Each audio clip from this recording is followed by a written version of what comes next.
शशि शेखर जी, सबसे पहले आपसे ही सवाल करते हुए, राजस्थान में ये दोनों ही पार्टियों के अपने अपने दावे, लेकिन पूजा पाठ का दौर बड़े जबरदस्त तरीके से चल रहा है।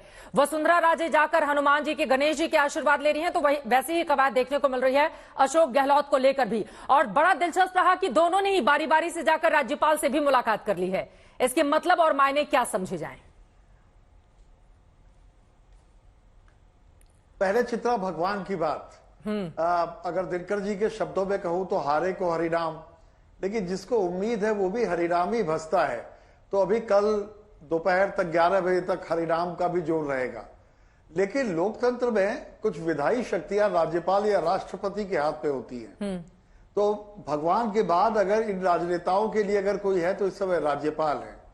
तो कलराज जी की इस समय बन आई है, दोनों लोग उनके पास जा रहे हैं और अपनी अपनी बातें उनसे कह रहे हैं। क्योंकि अगर जरा भी कुछ घटत बढ़त होती है किसी के भी पक्ष में, बिल्कुल, तो उस समय 3 बातें होगी। एक तो सबसे पहले मोल तोल शुरू होगा, मोल तोल के बाद विवाद शुरू होंगे, फिर एक कोई, दोनों में से कोई या दोनों अपनी अपनी लिस्ट लेकर उनके पास जाएंगे। अल्टीमेट फैसला कलराज जी के हाथ में होगा, वहां पर राज्यपाल के हाथ में होगा। इसलिए पहले भगवान, उसके बाद राज्यपाल का चक्कर लोग लगा रहे हैं। वो देखने को मिल रहा है। इसी से जुड़ा हुआ एक और सवाल, उसके बाद बाकी मेहमानों के पास में जाऊंगी। फोन भी घनघना रहे हैं उन लोगों के जो निर्दलीय उम्मीदवार के तौर पर मैदान में उतरे थे या बगावत करके मैदान में किसी वजह से उतर गए। खुद मुख्यमंत्री, पूर्व सीएम वसुंधरा राजे की ओर से भी ऐसे लोगों को फोन लगाए जा रहे हैं, उधर अशोक गहलोत की ओर से भी। तो क्या अब मनाने की कवायद भी शुरू हो गई है या बताने की कि हम ही आपके अपने हैं, जरूरत पड़ी तो मेरे साथ खड़े रहिएगा? चित्रा, मैं मना रहा हूं कि भले ही कोई भी आए वो बहुमत से आए, क्योंकि लोकतंत्र का एक कभी कभी हमें गंदा खेल देखने को मिलता है। एक आदमी विद्रोह करके खड़ा हुआ अपनी पार्टी से और उसके बाद वो फिर उसी पार्टी को अगर सपोर्ट करता हुआ नजर आए, तो आखिर जनता ने जो उसको वोट दिया, बिल्कुल, तो किस लिए दिया था? उसकी भावनाओं की कोई कीमत है या नहीं? या दूसरे कोई शख्स जो कि निर्दलीय इसलिए खड़े हुए हो कि जी मैं ऐसा काम करूंगा, वैसा काम करूंगा, मेरी किसी पार्टी में कोई आस्था नहीं है, फिर वो किसी अचानक एक पार्टी के साथ जाते नजर आए। और तीसरी स्थिति चित्रा, जैसे बीएसपी के साथ वहां 2 बार हो चुका है।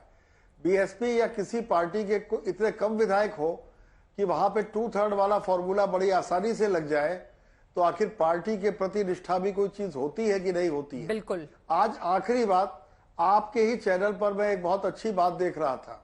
राजस्थान के कोई विधायक हैं जो बीजेपी से विद्रोह करके खड़े हुए और उसके बाद उन्होंने मोदी जी की, योगी जी की, सबकी फोटो लगा के चुनाव लड़ा कि जो बीजेपी की टिकट से लड़ रहा है वो असली नहीं है, असली विचारधारा का मैं हूं। बिल्कुल। आज वो जीत गए हैं और अब कह रहे हैं मैं 3 तारीख को फैसला करूंगा। तो मेरा सवाल इन सारे लोगों से यही है कि हुजूर आप जो भी करें आपकी इच्छा, लेकिन कम से कम अपने मतदाता का सम्मान करें जिसके सामने आप 1.5 महीने से झोली पसारे हुए खड़े थे।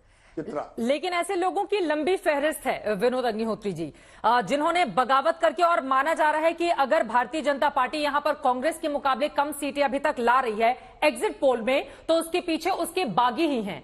लेकिन बागियों को फोन घनघनाना भी शुरू हो चुका है और सबसे आगे बढ़कर वसुंधरा राजे को सीएम प्रोजेक्ट नहीं किया गया, उसके बावजूद उनकी ओर से लगातार कोशिशें की जा रही हैं, मंदिर जा रही हैं, राज्यपाल से मुलाकात कर रही हैं। क्या है संकेत इसके? नहीं, संकेत तो देखिए, जैसा कि शशि जी कह रहे हैं कि भगवान है, उसके बाद राज्यपाल, तो ये जो वसुंधरा राजे जी हों या अशोक गहलोत जी हों, ये समझ रहे हैं। और जो नेता होते हैं उनको एहसास हो जाता है कि नतीजे कैसे आने वाले हैं, काफी हद तक उनको एहसास हो जाता है। इसलिए ये सब कवायद शुरू हो गई है। मेरी तो जानकारी ये भी है कि कुछ रिजॉर्ट भी बुक करा लिए गए हैं। बिल्कुल, कांग्रेस पार्टी की ओर से कोशिश की जा रही है। मतलब, और कुछ शायद ऐसे विधायक जो जिनकी जीतने की संभावनाएं हैं, उनको संकेत भी चला गया है कि वो सर्टिफिकेट लेने के तुरंत बाद जो है फला जगह पहुंचे। ऐसा लेकिन छत्तीसगढ़ को लेकर थोड़ा ज्यादा हो रहा है।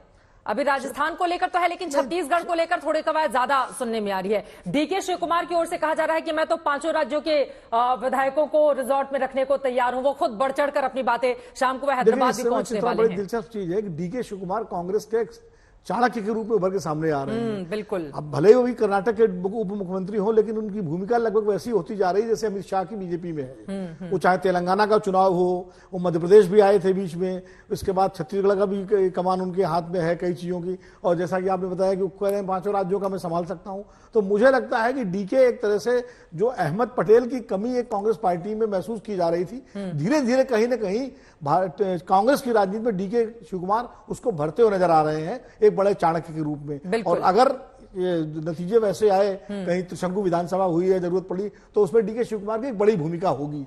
तो ये बिल्कुल, ये आपकी बात बेहद अहम है और इसी वजह से शायद वो बढ़ चढ़कर फ्रंट फुट पर आकर इस तरह की बातें कहते हुए नजर आ रहे हैं। वरुण पुरोहित जी, तो ये रिजॉर्ट पॉलिटिक्स भी शुरू हो गई है, मतलब डर इतना ज्यादा है कि अगर विधायक जीतते हैं तो उनको छिपाने के लिए अब रिजॉर्ट की जरूरत पड़ेगी।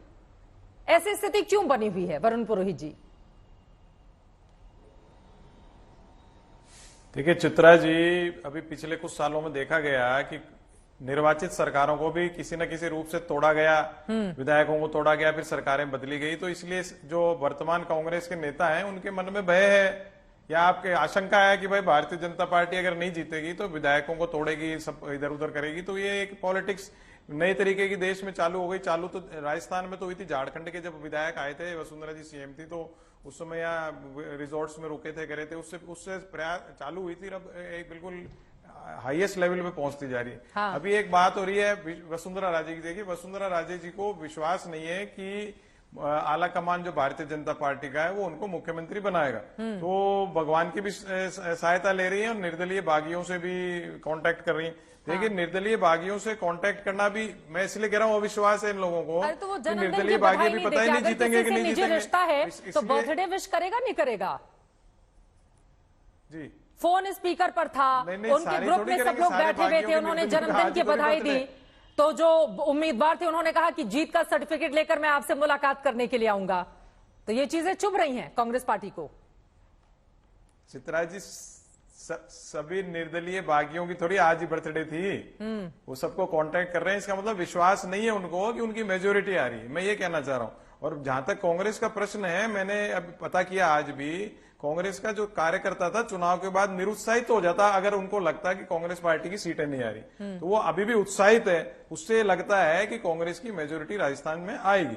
और जितना आपने कल भी दिखाया था, आपका एनालिसिस था भाई मेघवाल है, एससी की जातियां हैं, वो सब उनका झुकाव कांग्रेस की तरफ है, वैसे तो कल पता लगेगा। तो अगर उनका झुकाव कांग्रेस की तरफ है तो पहले जाट और मेघवाल और मुस्लिम एक युति होती थी राजस्थान के ग्रामीण इलाके में, खासतौर से पश्चिमी राजस्थान में, तो कांग्रेस हमेशा जीतती हुई आती थी। अगर वो युति वापस बन रही है तो फिर कांग्रेस को कोई हरा नहीं पाएगा, कांग्रेस की मेजोरिटी आएगी। और मैं अभी भी कह रहा हूँ स्पष्ट बहुमत आएगा राजस्थान के अंदर। और वो भी सचिन पायलट के रहते हुए अगर गुर्जर वोटरों पर बीजेपी अपना प्रभाव डालने में कामयाब रही है तो आप समझ रहे हैं कि बराबरी में बढ़ रहा है दोनों ही तरफ। एग्जिट पोल के आंकड़े बता रहे हैं। मैं आपके पास आऊंगी, लेकिन सुजाता पांडे जी आपके पास आते हुए, अब आप सुन रही हैं वरुण पुरोहित जी को, वो कह रहे हैं बीजेपी को तो खुद पर भरोसा है नहीं और इसी वजह से अब बागियों को फोन घनघनाना शुरू कर दिया गया है।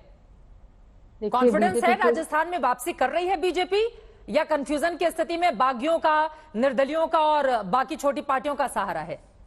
देखिए चित्रा जी, राज बदलेगा या रिवाज बदलेगा, जादूगर की छड़ी टूटेगी या फिर रानी सिंहासन पर बैठेंगी, ये तो 3 दिसंबर को ही पता चलेगा। बहरहाल खेल सारे आंकड़ों का है और मैं इन सारी चीजों पे कमेंट नहीं करना चाहती कि कहाँ रिजॉर्ट बुक हो रहा है, वो तो शायद कांग्रेस की परिपाटी रही हुई है, तो उस पर छोड़ देते हैं। जहां तक मंदिर और भगवान के दर्शन करने की बात है तो वो तो संस्कार है बीजेपी के, तो वो तो आपको उच्च नेतृत्व से लेके नीचे के कार्यकर्ता तक भी दिखता है, संगठन तक भी दिखता है, कोई नई बात नहीं है। वैसे चुनावी हिंदू तो वो बनते नहीं है, तो ये तो बहुत आम सी बात है, वहां कोई बड़ी बात नहीं है। लेकिन मैं जो बात करने जा रही हूँ वो ये है कि इस बार सभी के सभी पोल, अगर पोल ऑफ द पोल्स भी देख लें, इंक्लूडिंग आपका जो पोल है, उसमें भी कांटे की टक्कर दिखाई जा रही है। अब कांटे की टक्कर को अगर हम पिछले बार के चुनाव से भी कंपेयर कर लें कि 40 सीटें ऐसी थी चित्रा जी जहां पे 3% से भी कम मार्जिन पे उम्मीदवार जीते थे और इसमें बीजेपी का कन्वर्जन रेशियो ज्यादा अच्छा था कांग्रेस के मुकाबले। हालांकि सीटें बीजेपी को कांग्रेस के मुकाबले कम आई थी, 73 सीट वो कर पाए थे। लेकिन इस बार स्थिति बदली है। वहां भी जैसे कि अभी आपने कहा कि सचिन पायलट वाले जो गुज्जर समाज है, जो कि ओबीसी समाज है, यहाँ तक कि जिस समाज से अशोक गहलोत भी आते हैं, माली समाज से, उसका वोट भी बीजेपी के लिए बढ़ा है। तो ऐसी स्थिति में अगर आप ये दिखाते, जो कि पोलर पोल से भी दिख रहा है कि अगर कांटे की टक्कर हो जाती है तो स्थिति, तो पेच फंस सकता है। ठीक है। जहां तक संगठन की बात है, मुझे लगता है कि बीजेपी से जो लोग निकले हैं उनके लिए, क्योंकि वो संगठन के लोग हैं और उसके बाद जो उनका जो वोटर बेस है वो भी बीजेपी का है, और अगर आप हिस्ट्री देख ले तो वो वापस आने की उनकी ज्यादा रहती है। दूसरी बात क्विकली खत्म करूंगी कि एक चीज और है कि अगर मानिए कि सरकार कांग्रेस की बन भी जाती है, तो ये तो सबको पता है कि दो धड़े हैं कांग्रेस में। इसकी क्या गारंटी है चित्रा जी कि एक साल बाद ज्योतिरादित्य सिंधिया 2.0? ठीक है, अब ये होगा तो ऐसा होगा, उस पर अभी नहीं जाते हुए, वो बहुत दूर की बात हो जाएगी। अभी इसी पर रहते हैं, जो कल होना है, कल रिजल्ट आने हैं, किसकी बनेगी सरकार। ठीक है, आपकी बात महत्वपूर्ण है।